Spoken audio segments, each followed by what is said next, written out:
Hi Reddit. I'm Lenny. I'm 33, and this crap storm hit just a few months ago. If you think you've seen family drama, nah, you've just scratched the surface. I thought I was doing everything right. I worked my ass off for years, didn't ask for help, didn't depend on anyone, just grinded like crazy to get out of the hole I was born into. And then I bought an apartment. A damn good one. My first. Mine. Not mom's. Not shared with a cousin. Not rented. Mine. But the moment I told my family, oh boy, you think they'd be proud. Lenny, you did it. Wow, you made it. That's what I expected too. You have no idea how wrong I was. Let me rewind a bit. I'm the middle child. My older brother Danny, 36, is married to Amanda, and they've got 2 kids and another on the way. They live in this decent house that my mom and I co-own. Long story short, we inherited it after Dad passed, and I kept paying property taxes and handling maintenance because Danny had a family, and Lenny, you're single. Help your brother. I helped. For 6 damn years. You'd think that meant something. So yeah, back to the new apartment. I finally get the keys, show it to Mom, thinking it'll be this wholesome moment. She walks in, looks around like she's inspecting a rental car, then goes. This'll be perfect for Danny and Amanda. I literally laughed. Thought it was a joke. It wasn't. You don't need this much space. You don't have anyone. They've got kids. Amanda's pregnant again. Be reasonable. What? I tell her straight, no. This is mine. I bought it. I'm living here. She stares at me like I just confessed to murder. Then, and I swear this happened, she picks up the celebratory cake I brought, chocolate mousse her favorite, and throws it at me. I had frosting on my shirt, on my floor, on my damn eyebrows. You're a selfish little shit, Lenny. And you're insane. I shouted back. She storms out. And a day later, guess who starts blowing up my phone? Danny. You've really screwed us over, man. Where are we supposed to go? Go. You got a house. Yeah, and it's half yours. You can sell your share if you want and leave us homeless. It clicked. I said, you're right. I will. I don't think they believed me. But they were about to learn exactly how done I was playing the family doormat. And trust me, Reddit, if you think that was the worst part, oh boy, just wait. So I wasn't bluffing. The next day, I dug up the co-ownership documents for the house my mom and I inherited. My name was on everything. Deed, taxes, maintenance invoices, all in black and white. Guess who never contributed a cent? Danny. Not even once. I called a real estate lawyer. I said, can I sell my half if the co-owner refuses to buy me out? He didn't even pause. Absolutely. It'll be messy but legal, especially with no written lease or payment history from them. That was all I needed. I gave Danny 2 options. Buy my half within 60 days at market rate. I force a petition sale through the court. His reply? You're a snake. After everything Mom's done for you. I laughed. Yeah?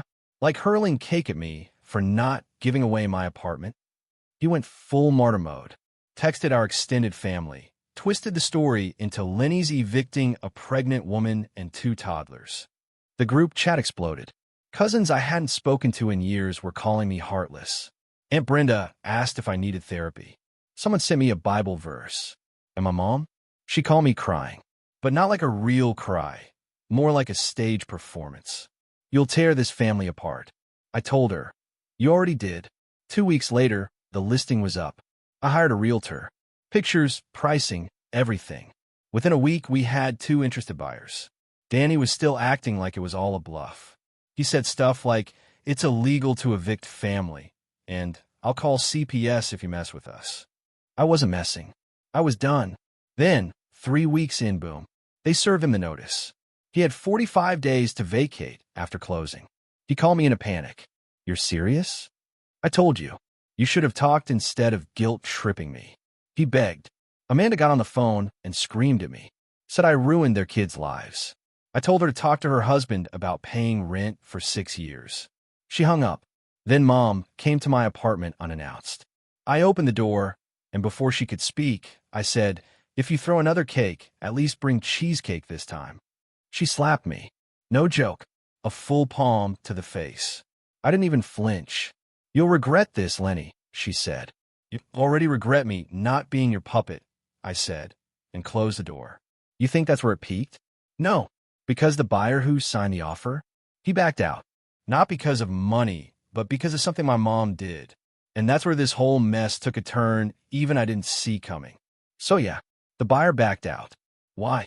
Because my loving mother, the same woman who told me I'd tear the family apart, showed up to the house during a scheduled walkthrough, barefoot, in her nightgown, yelling at the realtor that this home isn't for sale. She straight up told the buyers that I was mentally unstable, that the sale was fraudulent, and that her grandchildren would be on the street because of me. Buyers got spooked. Who wouldn't? I got a call from my realtor. He was trying not to laugh, but also sounded pissed. Lenny, I need to ask, is your family always like this? Worse, I told him. So the sale fell through. That was a gut punch. Not gonna lie, I thought maybe this was it. Maybe I went too far. But then, just a day later, I get a text from a second interested buyer. Turns out they'd heard about the drama and wanted to move fast before someone else ruined the deal. I jumped on it. Cash offer. Slightly lower than the first one, but I didn't care. I wanted out. This time we scheduled the final walkthrough at 7 a.m. Realtor told Danny and Amanda they had to be out for it.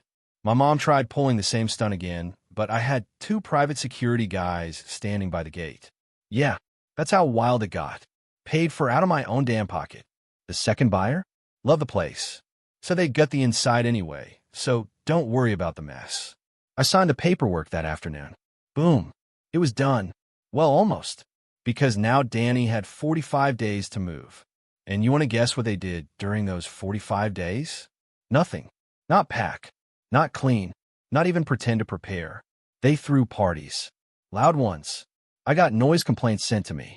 Neighbors thought I was the one blasting music and leaving beer bottles in the driveway. I called Danny. What the hell are you doing? You already ruined everything. Might as well enjoy the ride. He actually thought I'd back down. Instead, I forwarded the complaints to my lawyer and had them documented. When 45 days passed and they were still there, I got the sheriff involved. Eviction notice. Official. Final. No more negotiating. That's when Amanda posted a GoFundMe titled, "Help Us Fight a Heartless Eviction," with my full name in the description.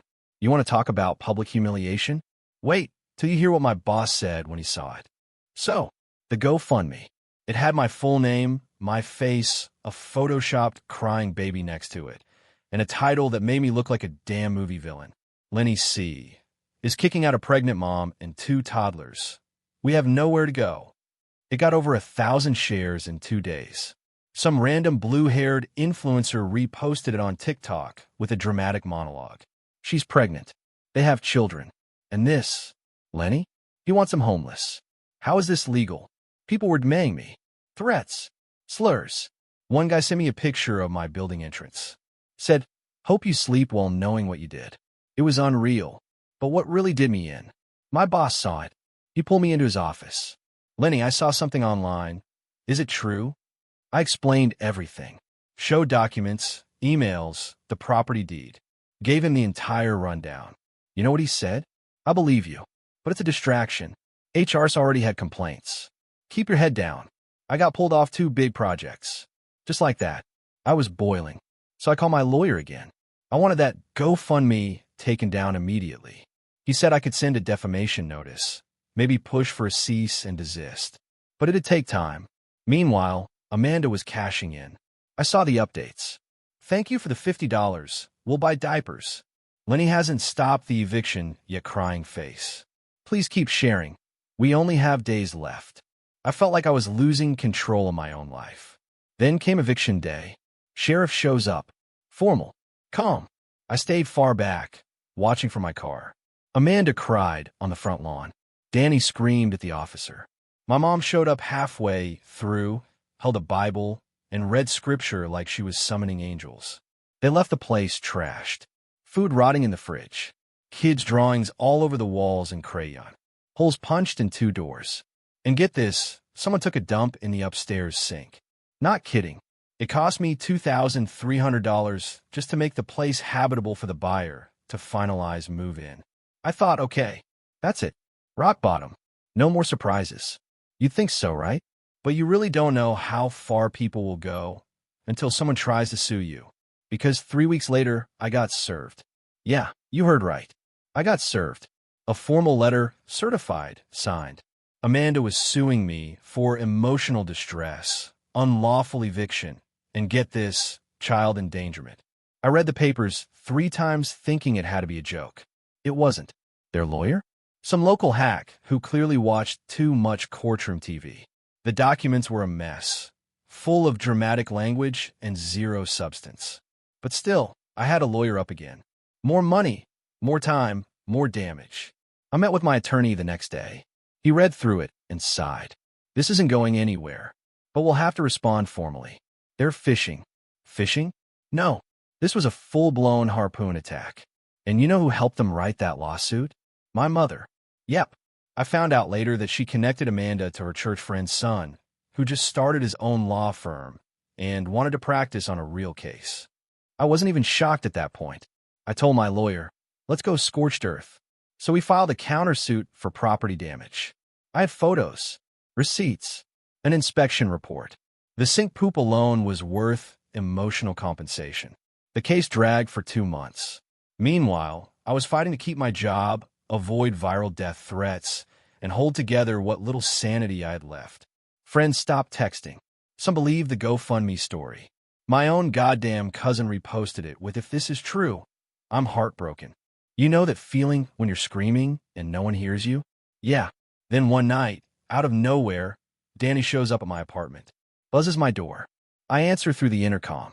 What do you want? To talk. Man to man. Hell no. I'm not letting you in. I'll stand in the hallway then. So I let him speak through the door.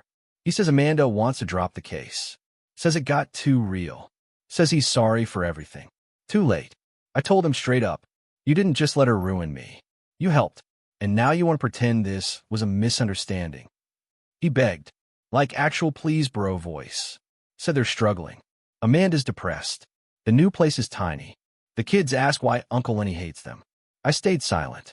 Then he said the one thing that actually hit me. Mom's been telling them you're evil. Every night. I didn't respond. I just walked back to my couch and left him talking to a locked door. The next week, Amanda dropped the suit. But if you think that was the end of it, nah. Because my mom? She wasn't done yet. She had one last trick up her sleeve. And this one was nuclear. So you're probably wondering, what could she possibly do after everything? What's left when your family's already thrown cake at you, slandered you online, tried to sue you, and trash your house? Well, how about reporting you to Adult Protective Services? Yeah, my own mother filed a report saying I was mentally unstable, aggressive, and unfit to live alone. Claimed I had a history of erratic behavior, that I was a danger to myself and potentially others. She told them I had violent outbursts and had to be restrained once. All lies. So imagine me getting a knock on the door from an APS worker, clipboard in hand, asking to come inside for a wellness check. I thought it was a prank. It wasn't. She was polite. I'll give her that. Did the standard questions. Asked about meds, therapy, self-harm, family dynamics. I answered everything calmly, gave her contact info for my doctor, even offered to show her my home office, bank statements, clean fridge, the whole 9 yards. Half an hour later, she apologized for wasting my time. I'm sorry, Mr. C. This doesn't even come close to qualifying. But, just so you know, the report came from your mother. I smiled. Oh, I know. At that point, I realized this wasn't about the apartment. It never was. It was about control, about me stepping out of line, about not bending the knee, and she wasn't letting go without a final shot. So I took mine. I went no contact, blocked her number, emails, social media, told my lawyer to send her an official notice of harassment, told my building management to deny entry to anyone in my family, changed the locks even though she never had keys, and it was silent for 3 weeks. Then I got a letter in my mailbox. No return address, just a handwritten note on yellow paper. It said, I raised you. I fed you. I kept you alive. And this is how you repay me? You'll die alone. You deserve to. I didn't cry. I didn't scream. I didn't even get angry. I just took a photo of it, forwarded it to my lawyer, and tossed it in the trash. You think that's where it ends, right? No, because just when I thought she'd finally run out of ways to crawl back into my life, I got an invite, a wedding invite. And guess who was getting married? Not Danny. Her. Yeah, my mother. And her fiancé? Oh, you'll love this. So yeah, my mother. Getting married. At 63. To who? To my ex-boss. Let that sink in. The same boss who demoted me during the GoFundMe drama. The one who told me to keep my head down. They'd apparently stayed in touch after I left the company. She told him her version of the story, of course. Poor single mom, horrible son, kicked out his own family. The invite came with a handwritten note.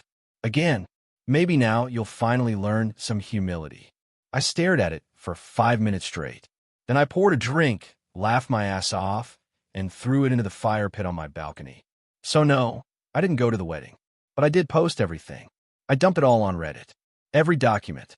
Photos of the trashed house. Screenshots of the GoFundMe.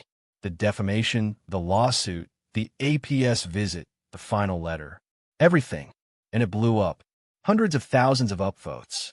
Comments like, bro, this is a Netflix series, and you need a lawyer, a therapist, and a flamethrower.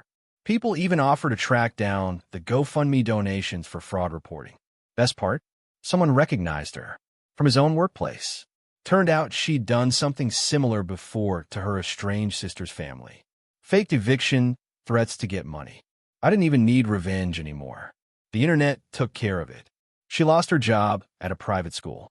Her new husband filed for annulment 3 months later after finding out she lied about having cancer to get his sympathy. She tried calling me again last month. Left a voicemail sobbing. I don't have anyone left. I deleted it. Reddit. I spent years trying to earn respect from people who only saw me as a wallet, a doormat, or a backup plan. Now, I live alone, in peace, in my own damn apartment, and not a single cake has been thrown since.